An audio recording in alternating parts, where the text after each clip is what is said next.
A land consumed by fire, not the gentle warmth of a hearth, but a raging inferno devouring everything in its path. That was Wallachia in the spring of 1462, and the architect of this destruction was none other than its own ruler, Vlad III. History remembers him as Vlad the Impaler, a name whispered in fear and awe. The mighty Mehmed II, Sultan of the Ottoman Empire, conqueror of Constantinople, marched his formidable army into Wallachia expecting perhaps a swift and decisive victory. He was wrong, horribly wrong. What awaited him wasn't a clash of steel on open fields, a battle of strength and courage, but a silent, smoldering grave. A land robbed of its life, deliberately, strategically. Visualize this: the Ottoman legions, vast and powerful, crossing the Danube, their boots sinking not into fertile soil, but ash. Their eyes meeting not welcoming villages, but skeletal remains of homes. Imagine the air thick with the acrid scent of burning timber, the silence broken only by the crackling of embers. This was Vlad's brutal welcome. He had commanded the systematic annihilation of Wallachia. Crops were torched, wells poisoned, entire settlements razed to the ground. The innocent were not spared. Homes became pyres, granaries became ash heaps, and livestock were either slaughtered wholesale, enriching the vultures, or driven away, leaving nothing for the invaders. This wasn't senseless savagery. It was a calculated maneuver, a stroke of strategic brilliance, painted in fire and blood. Vlad's army, vastly outnumbered by Mehmed's estimated 90,000 troops, stood little chance in a conventional war. He understood this, acutely, painfully. So he chose a different path. He transformed Wallachia itself into a weapon, a devastating, unforgiving instrument of war, wielded with ruthless precision. He emptied the land, relocating or eliminating entire populations ahead of the Ottoman advance, ensuring the invaders would find no respite, no sustenance, no guiding hand, nothing but desolation. In a chilling letter to Matthias Corvinus of Hungary, penned in 1462, Vlad detailed his strategy with unnerving candor. "I have taken lives, regardless of age or gender, burned everything to the ground." These words, etched into history and preserved in the Hungarian National Archives, serve as a stark reminder of Vlad's unwavering commitment to his cause. The scorched earth policy worked, devastatingly so. The Ottoman soldiers, unfamiliar with the treacherous terrain, weakened by disease and gnawing hunger, found themselves trapped in a hostile wilderness, stripped of its resources. Their morale plummeted. The desertion rate soared as soldiers abandoned their posts, haunted by shadows of starvation and despair rather than blades or arrows. The once unstoppable Ottoman juggernaut began to falter, not in glorious battle, but in a slow, agonizing decay. This wasn't the war the Ottomans had anticipated. It was something far more insidious, more terrifying. It was annihilation without engagement, death by starvation, demoralization by emptiness. And this scorched wasteland was only the opening act in Vlad's theater of terror, a prelude to the horrors that awaited them as they pressed deeper into Wallachia, into the heart of darkness. The whispers of Vlad the Impaler became a chilling symphony echoing through the ranks, each note resonating with dread. Deeper into Wallachia, beyond the scorched fields, awaited a spectacle that would forever haunt the dreams of Mehmed's soldiers. A forest not of trees, but of the impaled. Thousands of figures raised high on wooden stakes, a gruesome panorama designed to break the spirit, paralyze the will, and leave an indelible stain on the soul. As the Ottoman army approached the fortified heart of Wallachia, specifically the citadel of Targoviste, they weren't met with defiance, nor were they met with siege engines or boiling oil. They were met with a chilling message, a grotesque display that spoke volumes without uttering a single word. Thousands of impaled forms, a silent chorus of suffering rising from the blood-soaked earth. Contemporary accounts, from Venetian ambassadors to Ottoman chroniclers such as Tursun Bey, confirm the chilling effectiveness of this tactic. It was more than a defensive measure. It was psychological warfare at its most brutal, designed not just to repel the invaders, but to shatter them from within, to plant seeds of fear, uncertainty, and ultimately defeat. Imagine the scene. The vanguard of the Ottoman army cresting a hill, their eyes scanning the horizon for signs of resistance. And then they see it.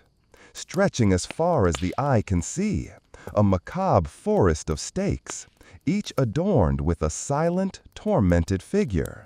The air thick with the stench of decay, the silence punctuated by the rustling of carrion birds. This was Vlad's battlefield of the mind. At the entrance to Targoviste, a meticulously arranged forest awaited Sultan Mehmed himself, a carefully constructed nightmare designed to inflict maximum psychological trauma. Closer inspection revealed the details. Some were Ottoman soldiers, captured on reconnaissance missions. Others were diplomats, their arrogance now replaced by the grim rictus of death.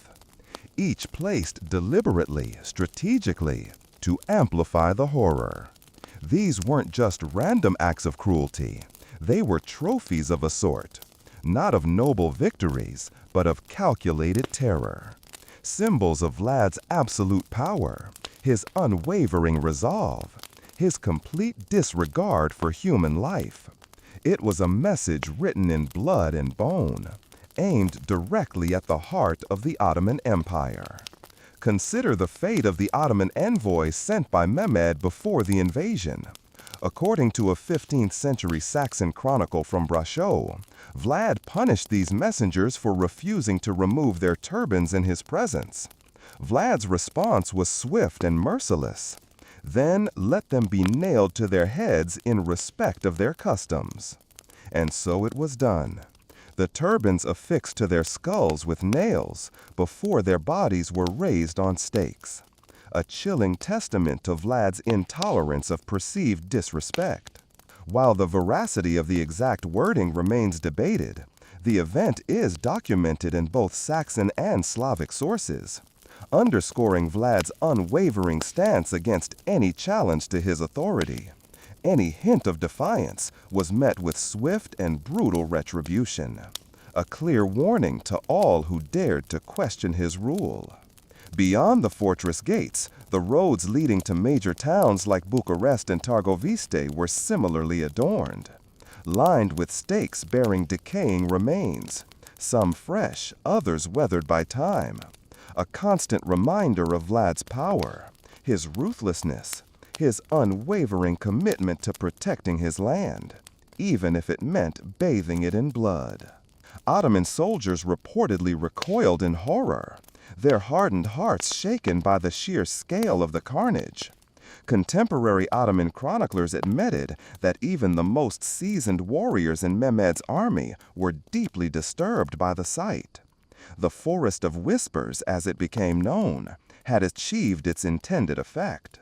It had sown seeds of fear and doubt within the ranks of the invader, undermining their morale and casting a long, dark shadow over their campaign. Impalement, for Vlad Tepes, it wasn't merely a method of execution. It was an art form, a tool of statecraft, a public spectacle designed to instill fear, enforce obedience, and define his rule in a turbulent region, constantly besieged by rival empires. It was his signature, his brand, a terrifying symbol of his power.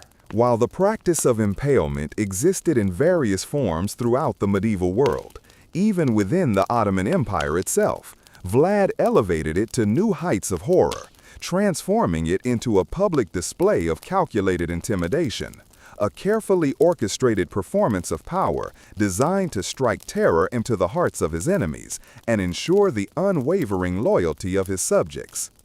Ottoman, Saxon, and Slavic chroniclers alike attest to Vlad's unprecedented use of impalement during his reign, a period marked by constant conflict, political intrigue, and the ever-present threat of invasion. He wielded impalement with a ruthless efficiency, using it to maintain order, punish transgressions, and project an image of unyielding strength. The process itself was agonizingly slow, designed to prolong suffering and maximize the psychological impact. A sharpened wooden stake was driven through the victim's body, typically from the lower torso and upward, sometimes exiting through the mouth or upper body. The stake was carefully shaped to avoid vital organs, ensuring a slow, agonizing death. Those impaled could linger for hours, even days, their suffering a public spectacle for all to witness. Vlad's officials meticulously arranged the impaled, displaying them in deliberate rows, formations, and at varying heights, creating what foreign observers described as entire forests of the dead and dying. Each stake a testament to Vlad's power, each body a warning to those who dare to defy him. It was a macabre ballet of death, choreographed with chilling precision. One of the most infamous examples of mass impalement occurred in 1462, as Sultan Mehmed II's forces near Targoviste. Chroniclers such as Antonio Bonfini and Leonikos Chalkokondylis described how Vlad ordered the impalement of approximately 20,000 captives, primarily Ottoman prisoners, but also Wallachian subjects accused of disloyalty, a chilling display of indiscriminate brutality. These bodies were positioned on stakes outside the city in deliberate symmetry, a grotesque welcome for the advancing Ottoman army. The sheer scale of the carnage was designed to confront Mehmed directly, to demonstrate Vlad's unwavering resolve, his willingness to inflict unimaginable suffering on his enemies and his own people if they crossed him. Ottoman sources confirm the profound psychological impact of this spectacle. Tursun Bey, a historian present during Mehmed's campaign, recorded that the Sultan halted his advance upon witnessing the field of impalements, visibly disturbed by the sheer scale of the horror, the unwavering cruelty, the utter disregard for human life. Mehmed, a seasoned warrior accustomed to the brutality of war, reportedly remarked that one could not defeat a man who treated his enemies and his own people with such utter severity. A grudging acknowledgement of Vlad's power, his ruthlessness, his uncanny ability to inspire fear. It was a testament to the effectiveness of Vlad's methods, a chilling endorsement of his reign of terror. But impalement wasn't reserved solely for times of war. Vlad employed it regularly within Wallachia to enforce discipline, punish theft, dishonesty, and betrayal. Even minor offenses could result in impalement if Vlad deemed the violation a threat to public order, a reflection of his unwavering belief in the need for strict control, absolute obedience, and the ever-present threat of brutal retribution. According to a report by the Saxon chronicler Michael Beheim, Vlad once sentenced a woman to impalement for lying about her husband's labor to avoid work, an act he considered a danger to civic virtue. A stark illustration of Vlad's unforgiving nature, his unwavering commitment to enforcing his laws, no matter how trivial they might seem. To his enemies, impalement was an instrument of terror. But to Vlad, it was an act of justice, a means of maintaining order, and a powerful symbol of his dominance. Beyond the forests of impaled, beyond the scorched earth, Vlad employed another equally chilling tactic in his relentless campaign against the Ottoman Empire, the deliberate mutilation and release of select Ottoman captives. These survivors were not spared out of compassion. They were transformed into living embodiments of fear. walking warnings meant to sow discord, demoralize the enemy, and deliver a terrifying message directly to Sultan Mehmet II. Contemporaneous chronicles, including Slavic sources compiled in the Skazanie o Dracule Vojevode, the tale of Prince Dracula, describes in graphic detail how Vlad visibly disfigured Ottoman prisoners before setting them free, turning them into grotesque spectacles of suffering, their bodies bearing the indelible marks of his wrath. Eyes were gouged, noses and ears severed, others were branded with hot irons, their skin scarred with symbolic shapes. Limbs were deliberately broken, leaving them permanently impaired. These acts were not impulsive acts of cruelty, but meticulously orchestrated punishments intended to amplify fear within the Sultan's ranks and destabilize the morale of his army. A chilling demonstration of Vlad's mastery of psychological warfare. Beyond the physical torment, Vlad reportedly subjected prisoners to acts of profound humiliation before sending them away, adding insult to injury, further amplifying the message of terror. According to 15th century Slavic texts, he sometimes branded captives with hot irons, etching symbolic shapes into their skin, punishments that fused bodily torment with cultural mockery. A deliberate assault on their dignity, their identity, their very being. Some historians interpret these markings as acts of religious provocation directed at Muslim prisoners, further fueling the flames of hatred and resentment. Although this interpretation is not consistently supported across all historical sources, it underscores the complex interplay of religious, political, and personal motivations that shaped Vlad's actions. This strategy mirrored Vlad's broader use of terror as a form of deterrence. Unlike executions which brought a definitive end, these scarred survivors were spared, not to live freely, but to spread fear.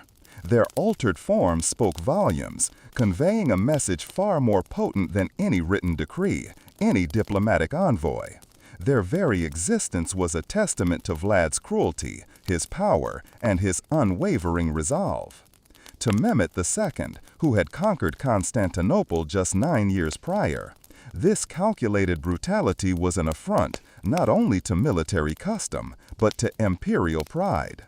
A ruler who returned his enemies in pieces was stating, without diplomacy or restraint, that he feared no reprisal, that he was willing to defy the might of the Ottoman Empire, and that he would stop at nothing to defend his land. Vlad's maimed captives weren't accidents, they were proclamations. They returned not as fighters, but as undeniable proof of the Impaler's indomitable will, his unwavering commitment to his cause, his chilling ability to transform human suffering into a weapon of war. It was a message that resonated throughout the Balkans, inspiring fear and resistance in equal measure.